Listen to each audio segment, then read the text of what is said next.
नमस्कार। वास्तु ज्ञान के इस चैनल पर आप सभी दर्शकों का हार्दिक अभिनंदन करता हूं।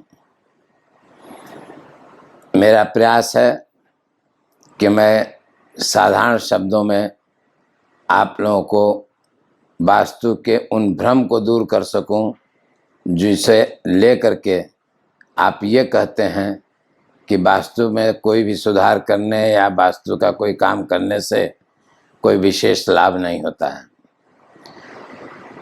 अब तक मैंने आपको बताया कि किस तरह से सही तरीके से दिशाओं का निर्धारण किया जाता है। अब मैं आपको बताने जा रहा हूं कि यदि आपने किसी भूखंड को खरीदा है और आप उस पर अपना मकान बनाना चाहते हैं तो आप उसमें किस तरफ कितनी जगह छोड़ेंगे और किस तरह से जगह छोड़ करके उसमें अपना जो मकान बनाएंगे उसमें क्या क्या करेंगे, कैसे करेंगे, ये सब विशेष रूप से बताऊंगा। आप ध्यान से देखिएगा। चित्रों के माध्यम से मैं आपको बताऊंगा कि जब सबसे पहले आप प्लॉट को लेते हैं तो उस प्लॉट को आपको नाप करके जो है किस तरीके से भूमि का शोधन करना है, भूमि को निकालना है कि आपके भूमि में किधर आपका ईशान है, किधर पूर्व है, किधर उत्तर है, किधर दक्षिण है, किधर नैऋत्य है। इन सब चीज़ों को पहले आप निकालेंगे और उसकी विधि वही होगी जो विधि मैंने आपको बतलाया है पूरे प्लॉट के लिए। तो उस जब भी जो मैं आपको प्लॉट दिखाऊंगा वो मैंने एक छोटा सा प्लॉट लिया है 30 बाई 40 का, और इस 30 बाई 40 के प्लॉट पर ही मैं आपको एक समझाने की कोशिश करूंगा कि किस तरीके से आप अपने मकान को ठीक से बना सकते हैं।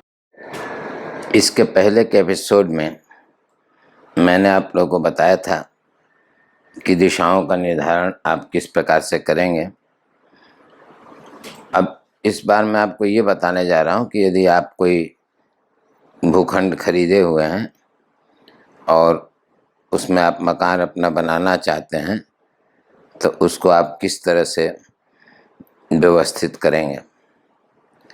चलिए हम ये मान लेते हैं कि हमारे पास ये जो प्लॉट है ये इधर ये 30 फीट है और इधर ये 40 फीट है। 30 बाई 40 का प्लॉट हमको मिला है जिसमें कि उत्तर की ओर भी रास्ता है, दक्षिण की ओर भी रास्ता है, पूरब की ओर भी रास्ता है और पश्चिम की ओर भी रास्ता है। मान लीजिए कि चारों ओर रास्ता है। इसका मतलब हम स्वतंत्र हैं कि इसका मेन गेट किसी भी तरफ बना सकते हैं, लेकिन इसके बावजूद हमें क्या ध्यान देना पड़ता है कि हम किस तरफ कितना स्थान छोड़ें कि वो ज़्यादा उचित रहे। जैसा कि आप देख पा रहे हैं कि इसमें नॉर्थ साउथ की रेखा आपकी यहाँ से लेकर के और यहाँ तक पार कर रही है और ईस्ट वेस्ट की रेखा यहाँ पार कर रही है। इसके आधार पर जब हमने इसको बांट करके बनाया तो ये पूरे पहले प्लॉट का मैंने निकाला तो ये क्षेत्र हमको ईशान में मिला, ये क्षेत्र हमको उत्तर का मिला यानी नॉर्थ मिला, ईशान मीन्स नॉर्थ ईस्ट मिला, और ये आपको मिला नॉर्थ वेस्ट यानी वायव्य कोण। ये आपको मिला पश्चिम का क्षेत्र, ये हो गया पूरब का क्षेत्र, ये हो गया नैऋत्य का क्षेत्र और ये हो गया आग्नेय का क्षेत्र। तो ये तो हुआ आपके पूरे भूखंड का जो आपने प्लॉट खरीदा था उसका ये हमने जब निकाला तो ऐसा स्थिति आया। अब हम आपको बताएंगे कि इसमें क्या क्या कैसे किया जाएगा, लेकिन जैसे मकान बनाने का कुछ नियम होता है तो उसमें ये ख्याल किया जाता है कि पूर्व में जो ज़मीन छोड़ी जाए उससे कम ज़मीन पश्चिम में हो, दक्षिण में जो ज़मीन छोड़ी जाए उससे ज़्यादा ज़मीन उत्तर में हो। तो इन सबों का ध्यान रखते हुए हम कोई भी कार्य का पहले प्लॉट का निर्धारण करते हैं तो हम मान करके चलते हैं कि इसमें भी हमने उसी नियमों का पालन कर करके और इसमें स्थानों को छोड़ा, जिसमें कि हमने अगर 3 फीट दक्षिण की ओर छोड़ा तो 4 फीट हमने मान लीजिए कि उत्तर की ओर छोड़ दिया। 3 फीट अगर हमने पश्चिम की ओर छोड़ा तो 4 फीट उत्तर पूरब की ओर छोड़ दिया। इस तरीके से हम ज़्यादा ज़मीन छोड़ करके और हमने एक प्लॉट अपना निकाला और उस प्लॉट का साइज जो है वो कम हो जाता है, और कम हो जाने के बाद फिर हम उसको निकालेंगे कि उसका क्या स्थिति है।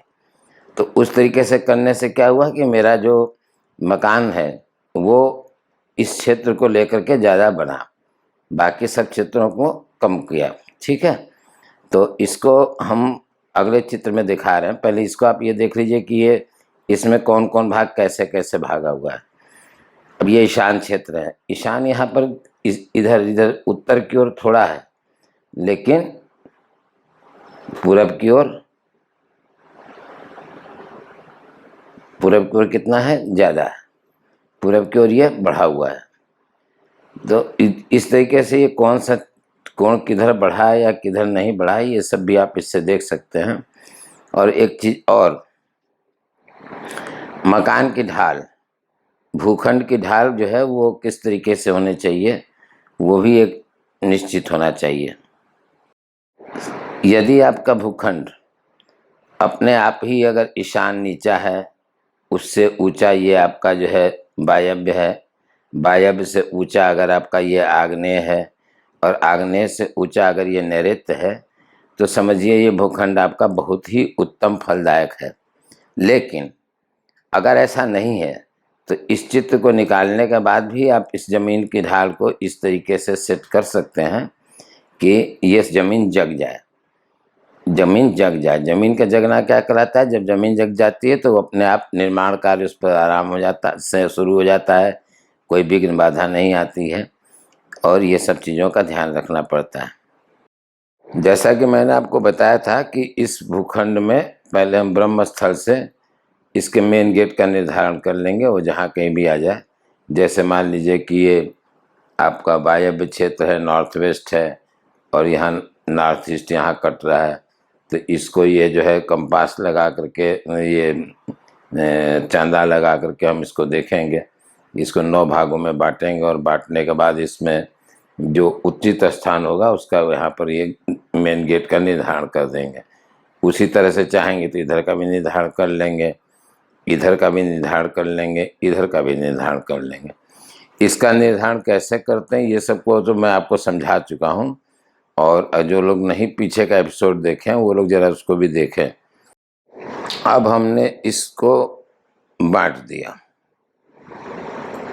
कैसे बांट दिया, तो हमने 3 फीट जगह जो है इधर की ओर छोड़ा दक्षिण में, तो 4 फीट हमने जगह छोड़ दिया उत्तर की ओर।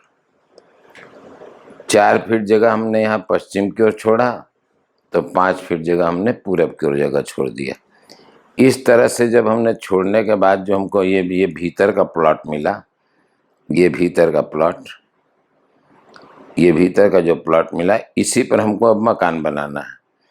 तो अब आप देख पा रहे होंगे कि ये जो इसके बाहर जो दिशाएं लिखी हुई हैं वो तो आपके वास्तविक भूखंड की दिशाएं हैं, और इस भूखंड की दिशाओं में ये देखिए ये ईशान है, ये मकान यहाँ से शुरू हो रहा है। यदि आप यहाँ पर बोरिंग कराते हैं, पानी का नलकूप लगाते हैं, यहाँ से यदि आप बोरिंग कराते हैं तो आपको एकदम चमत्कारिक फल प्राप्त होगा। शर्त क्या है कि छत पर की जो टंकी होगी वो यहाँ नैऋत्य में होगी। छत पर टंकी को नैऋत्य में रखा जाता है ताकि वो ऊंचा पे रहे। बहुत जरूरी होता है मकान को नाप करके और उसकी दिशा को निकाल लेना, और उसमें उचित दिशा में उचित स्थान को छोड़ना। यदि आप मकान को सही जगह पर नहीं बनाते हैं, या आपने खरीदे गए प्लॉट में जिस तरफ जितना स्थान छोड़ना होता है उतना स्थान नहीं छोड़ते हैं, तो उससे तरह तरह की समस्याएं आपके सामने आती हैं, और इन सब समस्याओं का जिक्र मैं आगे करूंगा। यहाँ तक कि रोग भी जो पैदा होते हैं, अधिकांश रोग भी वास्तु दोष से ही पैदा होते हैं, क्योंकि इसका सीधा संबंध हमारे मनोमस्तिष्क पर पड़ता है। और बीमारियों का सारा घर जो है वो आपका मनोमस्तिष्क ही है। मन के हारे हार है, मन के जीते जीत। तो होना जो चाहिए वो मैं आपको समझाने जा रहा हूँ। प्लॉट को जब आप गौर से देखेंगे तो आपको पता जब चल जाएगा कि आपका पूरब किधर है, पश्चिम किधर है, उत्तर किधर है, दक्षिण किधर है। तो आपको ये ध्यान देना है कि यदि आप दक्षिण में 3 फीट जगह छोड़ते हैं तो उत्तर में उससे थोड़ा ज़्यादा जमीन जरूर छोड़ना चाहिए। यानी कि मान लीजिए कि 3 फीट आपने छोड़ा दक्षिण में, तो आपको उत्तर में कितना छोड़ना है? मान लीजिए 4 फीट छोड़ना है। इसी तरीके से पश्चिम में आपने अगर 4 फीट जगह छोड़ा तो पूरब में आपको 5 फीट जगह छोड़ देना चाहिए। तो इन सब जगहों को छोड़ने के बाद जो बीच का स्थान आपका निकलेगा, बीच का वो स्थान जो बचेगा वही आपका मकान बनाने का पिंड होगा। और फिर उस पर भी आप उसी तरीके से दिशाओं को निकालेंगे। दिशाओं को निकालने के बाद आप उसमें निर्धारित करेंगे कि आपका ईशान कहाँ पड़ रहा है, वायव्य कहाँ पड़ रहा है, नैऋत्य कहाँ पड़ रहा है, या कौन सी दिशा कहाँ पड़ रही, ब्रह्मस्थल कहाँ पड़ रहा है, वगैरह वगैरह। और किस जगह पर क्या चीज़ बनाना शुभ होता है, ये सब बातें बहुत विस्तार से बताने की चीज़ है। या फिर आप पुस्तकों में भी आप इसको देख सकते हैं, वो कोई गलत चीज़ नहीं है। बस केवल आपको ये पता होना चाहिए कि आपके मकान में कौन सा स्थान कहाँ पर है और कितना फीट तक है। ये चैनल जो मैंने बनाया है ये अपने अनुभवों के आधार पर बनाया है। और जहाँ तक किसी को गुरु मानने का सवाल है तो मेरे गुरु श्री गणेश जी हैं, और उन्होंने ही मुझे ये प्रेरणा दी कि मैं जो भी गोपनीय बातें हैं वास्तु की वो आपको समझा सकूं, ताकि आप लोग उससे बढ़िया से उपयोग में ला करके उस भ्रम में न पड़ें।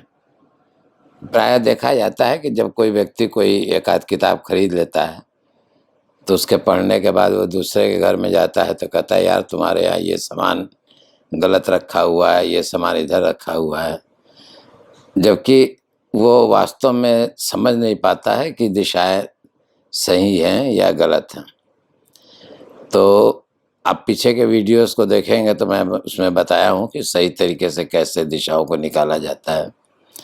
और आगे मैं आपको ये बताऊंगा कि दिशाओं में किस तरह के दोष पैदा होते हैं तो संतान की प्रगति बाधित होती है, पति पत्नी में विवाद हो जाता है, तरह तरह के रोग होते हैं। इवन लकवा जैसे रोगों के लिए भी वास्तुशास्त्र में इस बात का उल्लेख है कि कैसी परिस्थितियों में बने हुए मकान में लोगों को लकवा होता है, किस क्षेत्र में किस तरह का दोष होता है, तो घर के कैसे लोग प्रभावित होते हैं, इसका भी उसमें उल्लेख है। और आप देखे होंगे कि बहुत ही धनवान व्यक्ति है लेकिन उसको जेल जाना पड़ता है। धन मिलता है उसको तो कुछ ऐसे प्रवेश द्वार भी हैं जहाँ पर कि धन मिलता है लेकिन राजभय लगा रहता है। तो इन सब चीज़ों को अगर आपको जानना समझना है तो इस चैनल से आपको जुड़े रहना पड़ेगा। इसको ज़्यादा से ज़्यादा सब्सक्राइब भी करना पड़ेगा। फेंग शुई के माध्यम से दोषों का निवारण करने का तरीका मैं बताऊंगा, उसको आप समझिएगा कि फेंग शुई के सामानों को